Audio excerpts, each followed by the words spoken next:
Please. আয় আমার সোনা, প্রাণটা জুড়িয়ে গেল।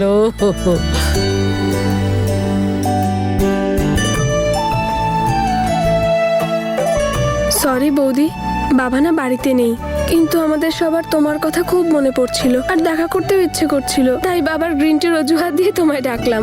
জানো তুমি চলে যাওয়ার পর ঘরটা কিরকম ফাঁকা হয়ে গেছে। ভালো হয়েছে আপনারা সবাই এখানেই আছেন। বাবার জন্য এসে আপনাদের সবার সাথেই দেখা হয়ে গেল। আমি আপনাদের সবাইকে কিছু বলতেও চাই। আমি জানি যে বাড়িতে বিয়ে, আর এই সময় আমার মনে হয় আপনাদের সবাইকেই এই বিয়েতে যোগদান করা উচিত, আশীর্বাদ করা উচিত। বড়দের আশীর্বাদ ছাড়া কোনো বিয়েই সম্পূর্ণ হয় না দাদু ভাই। মা, আমরা তোর সব কথা শুনবো, কিন্তু এমন কিছু চেয়ে বসিস না মা, যা আমরা দিতে পারবো না। তনু, এই বিয়েতে আমরা কেউ যাব না। তুমি তো জানো আমাদের ওদের বিয়ের ব্যাপারে কোনো মত নেই তনু। দেখুন, আমি জানি আপনারা সবাই বীর আর জ্যাসমিনের উপর খুবই রেগে আছেন, কিন্তু আপনাদের সবাইকেই এই সত্যিটা এখন মানতে হবে যে আমার আর বীরের ডিভোর্স হয়ে গেছে। আমি আর ওর ওয়াইফ নই, বীরের হবু স্ত্রী জ্যাসমিন।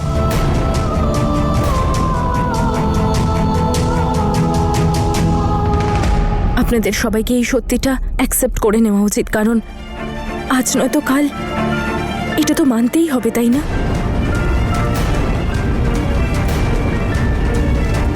দেখুন, জ্যাসমিনই হলো এই বাড়ির হবু বউ, আর এটাই সত্যি।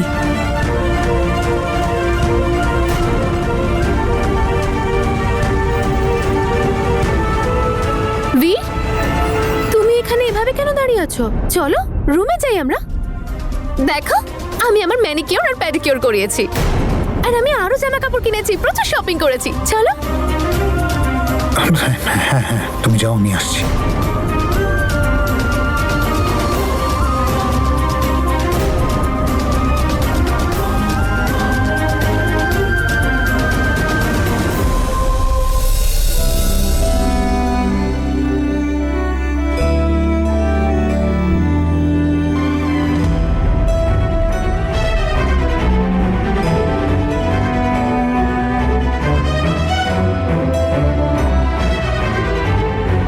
এটা বাবাকে দিয়ে দেবেন, ওনার বিপি কন্ট্রোল করতে হেল্প করবে।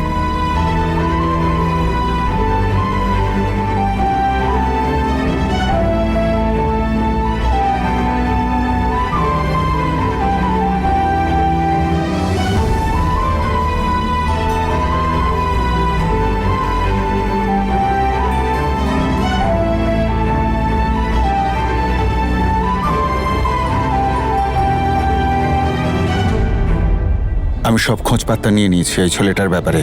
ওর বাড়ি, বংশ, কাজকর্ম সব একদম পারফেক্ট। খুব ভালো ছেলে ও। আমার মনে হয় এবার কথা এগোনো উচিত। কিন্তু দাদা, তনুর মন নরম হওয়া অবধি আমাদের একটু অপেক্ষা করা উচিত। দেখুন, অপেক্ষা করার সময় নেই আমাদের হাতে। আর অপেক্ষা করব কেন? যাতে তনু ভীর আর জ্যাসমিনের বিয়ে নিজের চোখে দেখে। আপনি ব্যাপারটা বুঝুন বেআই মশাই, আর দেরি করা ঠিক হবে না। ছেলেটা যখন ভালো, তনুর সাথে কথাটা বলা উচিত।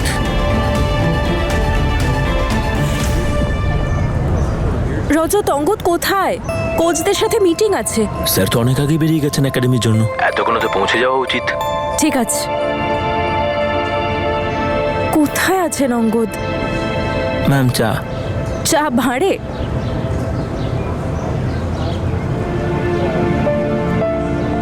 চা তো খুব টেস্টি।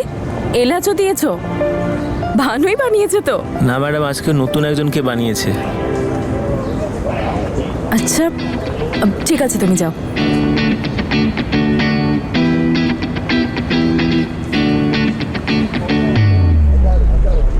যখন এক্সারসাইজ বেশি হয়ে যায় আর এনার্জি লেভেল লো হয়ে যায়, সকালে চোখ না খোলে বা আলস্য এসে যায়, সবকিছুর একটাই উপায়, আঙ্গাদের বানানো গরম গরম চা। আরে এসো না, ধরো, এই না। এই নিন। হাই। এসব কি হচ্ছে? যাও সবাই প্র্যাকটিসে যাও। Practice makes man perfect. Angad, বলুন। আপনি একাডেমির ইনভেস্টর, পার্টনার আপনি। আর কখন আপনি চা খাওয়াচ্ছেন, কখনো যোগা করাচ্ছেন, কেউ দেখলে কি বলবে? আরে কি আবার বলবে? বলবে মানুষটা খুব অমায়িক। এই লোকটা না সব কাজ একেবারে আনন্দের জন্য করে, আর সেটাই করে যেটাতে সে আনন্দ পায়। তবে আপনাকে একটা কথা মনে করিয়ে দিই, আমাদের মিটিং আছে কোচদের সাথে। চা শেষ, মিটিং শুরু, চলুন। আগামী 10 মিনিটে মিটিং স্টার্ট হয়ে যাবে। Be on time. চায়ের প্রশংসাও করলো না, কেমন একটা মুখ বানিয়ে চলে গেল। কখনো শরবত, কখনো চা, কখনো সিরাপ, কখনো যোগা। কি যে করে লোকটা। ওনার মনে সবার জন্য জায়গা আছে। হীরের টুকরো অঙ্গদ স্যার, যে কাঁদে তাকে হাসিয়ে দেয়, যে হাসে তাকে আরো বেশি হাসিয়ে দেয়।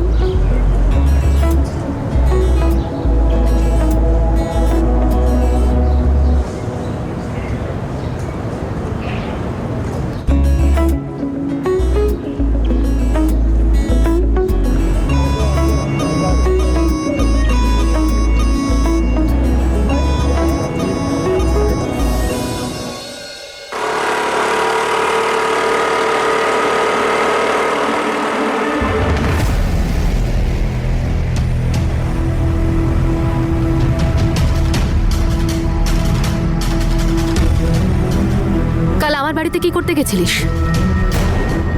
তুই বুঝি জানিস না এখন ওটা আমার বাড়ি? এত ইনসিকিউর কেন তুই জ্যাসমিন, যে তোকে বারবার মনে করাতে হয় যে ওটা তোর বাড়ি? নিজের বাজে কথা বন্ধ কর, আর আমাকে এটা বল যে কাল তুই আমাদের বিয়েতে সবাইকে ইনভাইট করে কি দেখাতে চাইছিস? সেটাই যেটা তুই দেখেছিস। ও, তাহলে তুই সবাইকে এটা দেখাতে চাইছিলিস যে তুই আমাদের জন্য কত চিন্তা করিস আর তুই আমাদেরকে কতটা ভালোবাসিস। তোর এই লোক দেখানোগুলো না আমার। লোক দেখানোর অভ্যেস তোর আছে, আমার নেই। আচ্ছা, তাহলে তুই এটা বলতে চাইছিস যে তুই সত্যি আমাদের নিয়ে চিন্তা করিস, আর তুই এটাও চাস যে আমার সাথে বীরের বিয়েটা হয়ে যাক, আর তুই এটাও চাস যাতে পরিবারের লোকেরা তাতে উপস্থিত থাকে, আর তুই এটাও চাস যাতে ওরা আমাদেরকে আশীর্বাদ দেয়। বাহ! আমি জানি তোর মতো মেয়েরা এসব মিথ্যেই ভাববে, কিন্তু কি বলতো জ্যাসমিন, এটাই সত্যি। সত্যি? সত্যি নয়, এসব তো ষড়যন্ত্র। আর আমি তো এখনো বিশ্বাস করি যে তুই বীরকে আমার থেকে কেড়ে নিতে চাস। এটা তোর বিশ্বাস না, ভ্রম। তুই জানিস তোর প্রবলেমটা কি জ্যাসমিন? তোর প্রবলেম এটাই যে তুই না কারোর ভালো করতে পারিস, না কাউকে ভালো করতে দেখতে পারিস। তোর মনে হয় সবাই তোর মতো ষড়যন্ত্র করছে, কিন্তু এরকমটা নয়। আমি তোর আর বীরের বিয়েটা দেখতে চাই, কারণ এতেই দুটো পরিবার ভালো থাকবে আর তোরাও ভালো থাকবি। আর কোনো বিয়েতে যদি বড়দের আশীর্বাদই না থাকে, তাহলে সেই সম্পর্কে না খুশি থাকে আর না কোনো ভিত। সেই জন্যই চাই। তুই আমাকে যাই বল না কেন তনু, আমি তোর কথা এতটুকুও বিশ্বাস করি না। ভরসা তো আমারও নেই জ্যাসমিন, তোর উপর। কিন্তু তাও আমি চেষ্টা করছি, কারণ আমি এটা ভুলতে চাই না যে তুই আমার বোন। তাহলে তুই এটাও ভুলে যাস না যে বীর শুধু আমার, শুধুমাত্র আমার। বীর কোনো বস্তু নয়, ও তোর আর আমার মতোই একজন মানুষ যে নিজে ভাবতে পারে, চিন্তা করতে পারে, আর তাইও তোকে বেছে নিয়েছে। অন্তত এইটা তো বিশ্বাস কর। আর রইল কথা আমার আর বীরের সম্পর্কের, তাহলে এখন আর আমাদের কোনো সম্পর্ক নেই। না বীর আমার লাইফে আছে, আর না আমি ওর লাইফে। আর যত তাড়াতাড়ি তুই এটা বুঝবি, ততটাই তোর জন্য ভালো হবে।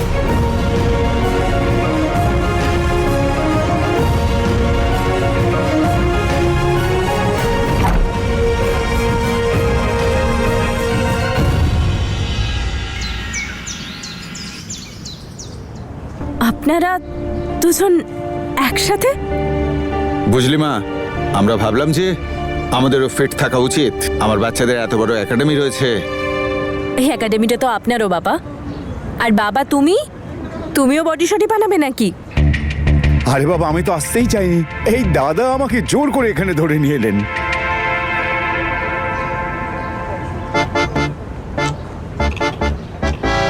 মিস্টার আঙ্গদকে দেখতে পাচ্ছি না, উনি আসেননি? হ্যাঁ, সত্যিই তো দেখতে পাচ্ছি না। অঙ্গদ কি রোজ রোজ আসবেন নাকি? হাজারটা কাজ আছে ওনার। আপনারা এবার বাড়িতে যান। বাড়িতে জলখাবারের জন্য সবাই ওয়েট করছে হয়তো। ও, বলছি একাডেমি আগের থেকে অনেক সুন্দর হয়ে গেছে, তাই না বেআই মশাই? হ্যাঁ, ঠিকই বলেছেন, সত্যিই খুব সুন্দর হয়েছে, তাই না? আপনারা দুজন সকাল সকাল এসব দেখতে এসছেন? হ্যাঁ, না না, ওই আসলে আমরা ওই তো আমরা আসলে আমরা আমরা এই কোনো কথা আছে, বলো না। ওয়েট করছি আমি, কে প্রথমে শুরু করবে বলুন, আমি অপেক্ষা করছি। বলুন। আসলে মা, আমরা তোর জন্য একটা সম্বন্ধ নিয়ে এসেছি।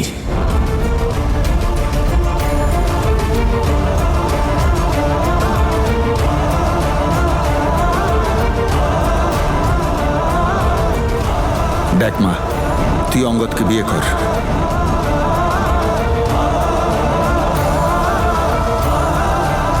ও খুব ভালো ছেলে, তোর জন্য উপযুক্ত।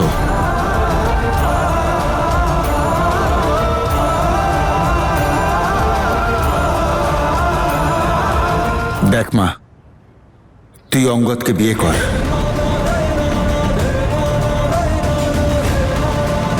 ছেলেটা খুব ভালো, তোর জন্য উপযুক্ত।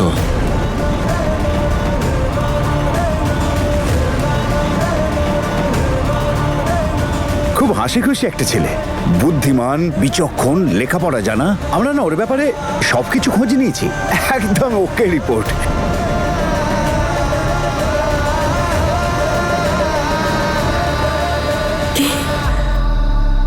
অঙ্গদকে বিয়ে? আপনারা জানেন উনি কে?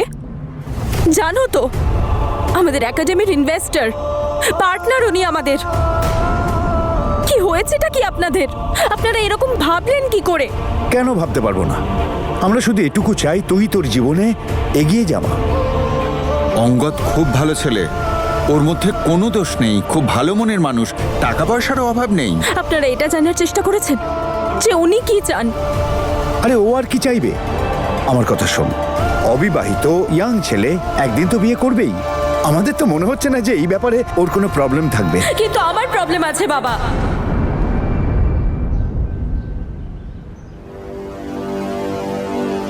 আপনারা দুজনেই জানেন আমার গত দুটো বিয়েতে কি অবস্থা হয়েছিল। আমি আপনাদের বলেও ছিলাম আমি বিয়ে নিয়ে এখন ভাবছি না। আপনারা কেন বুঝতে চাইছেন না? হয়েছিল তো দুটো বিয়ে।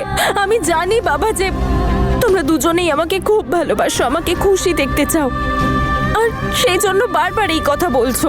কিন্তু প্লিজ বোঝো, আমি নতুন সম্পর্কের জন্য প্রস্তুত নই বাবা।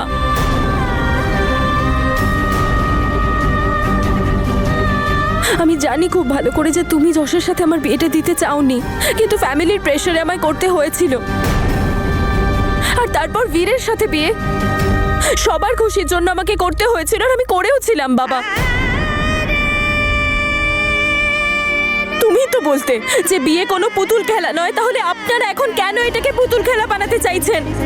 দুটো বিয়ের ফলাফল জানার পরও তোমরা এখন কেন বুঝতে চাইছো না বাবা? প্লিজ। এতদিন যা কিছু হয়েছে তাতে সবচেয়ে বেশি ক্ষতি কার হয়েছে আপনারা কখনো ভেবেছেন? আমার। আমি কখনো কিছু বলিনি, কোনো অভিযোগ করিনি, তার মানে এটা নয় যে আমার কিছু ফিল হয় না। আর না, আর না, এখন থেকে আমার জীবনের সব ডিসিশন আমার হবে। তার সম্পূর্ণ অধিকার আমার আছে। আমার লাইফের ডিসিশন অন্য কেউ আর নেবে না। হাত জোর করে অনুরোধ করছি যে প্লিজ এই কথাটা আপনারা বোঝার চেষ্টা করুন। আমি নতুন কোনো সম্পর্কের জন্য প্রস্তুত নই। আমি আপনাদের রেসপেক্ট করি, আপনাদের সম্মান করি, কিন্তু তার মানে এটা নয় যে আপনাদের সব কথা আমায় শুনতে হবে।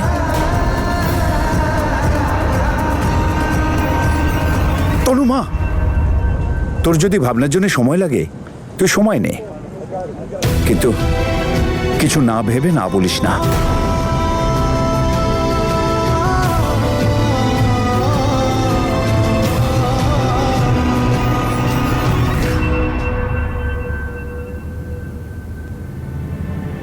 এরকম করলে কিন্তু চলবে না দাদা, আমার সেম ব্লাউজ কালকেই চাই। আরে কি হয়েছে বীর? আমাকে দেখে ল্যাপটপটা বন্ধ করে দিলে কেন তুমি? হ্যাঁ না মানে ব্যাস এমনি। আমার জন্য কোনো সারপ্রাইজ প্ল্যান করছো তাই না? দেখাও না আমাকে। জেসমিন, কি করছো? Please have patience. আচ্ছা ঠিক আছে, আমি না তোমাকে কিছু দেখাতে চাই। এটা দেখো, হাতে পরবো, সুন্দর না? আমার সব বন্ধুরা আছে না, ডিম্পল, ন্যান্সি, মাহি, সায়না, ওরা সবাই মিলে সাজিয়ে দেবে আমাকে। খুব সুন্দর দেখতে।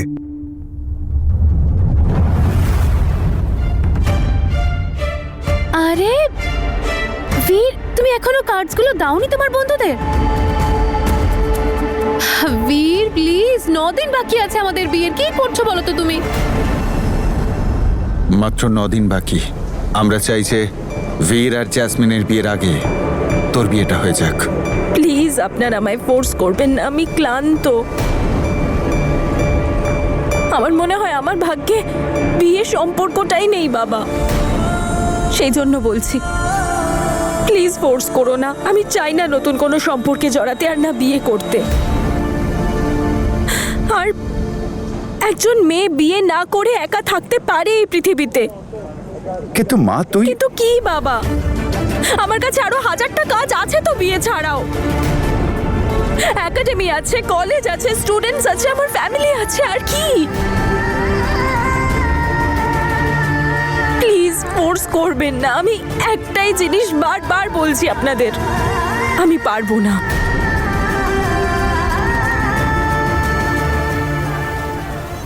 আরে তোকে কি বারণ করছি যে কিছু করিস না? তোর যা মনে হয় সেটাই তুই কর, কিন্তু একবার অন্তত তুই অঙ্গদের ব্যাপারে ভাব। ও খুবই সহজ সরল ছেলে, আমার পুরো বিশ্বাস আছে ও তোর আর তোর স্বপ্নকে সম্পূর্ণ মর্যাদা দেবে। আর দেখ, অঙ্গদ তোকে অঙ্গদ বাবা, তোমাদের কি হয়েছেটা কি? আর তোমাদের মাথায় অঙ্গদের চিন্তা এলো কি করে বলো তো? আমরা তো দেখেছি সেদিন রাতে পার্টিতে কত টেক কেয়ার করছিল তোর। আর মা, আমি নিজের চোখে দেখেছি ও তোর গোমরা মুখে হাসি ফিরিয়ে আনে। ও তোর কথা খুবই ভাবে রে। আমার মুশড়ে পড়া মেয়েটার মুখে না ও আলো ফিরিয়ে দিয়েছে।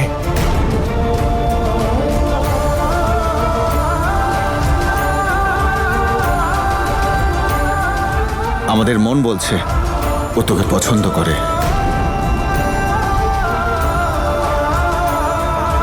আমরা ভেবেছি যে তোর সাথে একবার এ বিষয়ে কথা বলি। তাহলে বললে তো কথা হয়ে গেল, কিন্তু এবার ওনার সাথে কথা বলো না প্লিজ। তনুর অসম্মতি বীরকে ধ্বংস করে দেবে।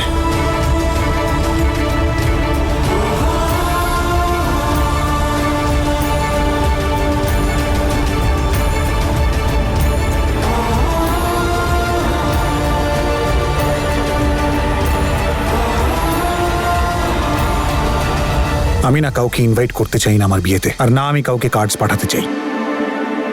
কেন? তোমার জন্য। আমি আবার কি করেছি? হ্যাঁ,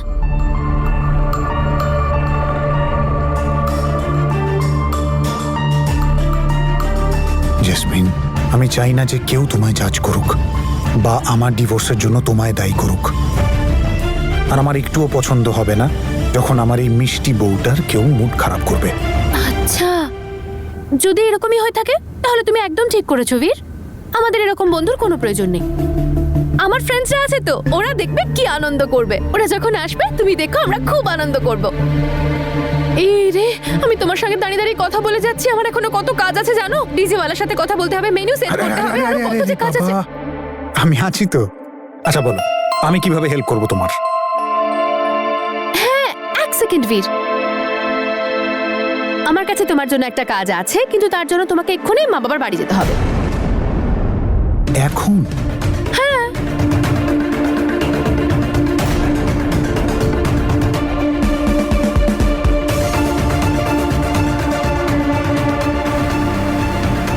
কারণ এই সময় তনু বাড়িতে থাকবে না, একাডেমিতে থাকবে এখন ম্যাডাম।